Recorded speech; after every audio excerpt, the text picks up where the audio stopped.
Специјалниот пратеник на Германија за Македонија Јоханес Хајндел денеска имаше одделни средби со лидерите на СДСМ, на ДОИ и на ДПА.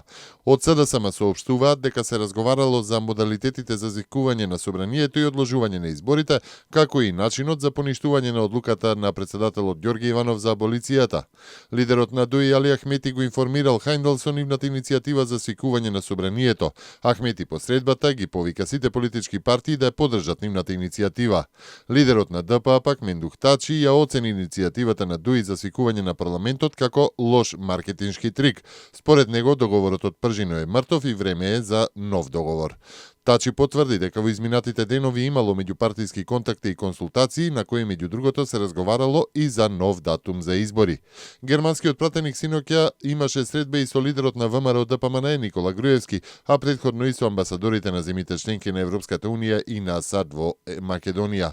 Лидерот на ВМРО ДПМН, како што соопшти партијата, истакнал дека се посветени кон изнаоѓање на решенија кои би значеле брз излез од политичката криза. Груевски посочил дека е потребна волја и посветеност на сите субјекти, како и нивна активна партиципација и искрен пристап.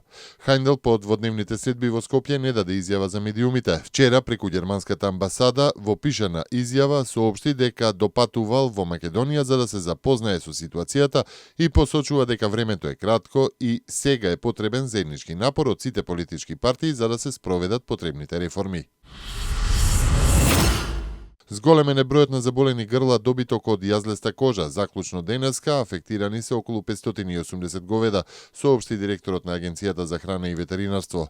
Оттаму велат дека болеста е локализирана во источниот дел на Македонија, во претходно утврдените 13 жаришта. Вакцините против оваа болест треба да пристигнат, пошто ќе почне и вакцинирањето на ниво на цела држава. Черепот неодамна пронајден кај стража му припаѓа на Насер Селмани од Гостивар, возач на ректорот на Државниот универзитет во Тетово, исчезнат пред 5 години, соопштуваат од основното јавно обвинителство. Основното обвинителство од Гостивар продолжува со преземање на действијата за расветлување на настанот.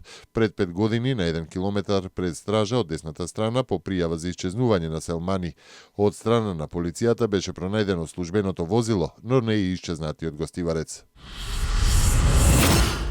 6 белгиски авиони F-16 од 1 јули ќе учествуваат во воздушните напади на меѓународната коалиција врз цели на исламската држава во Сирија.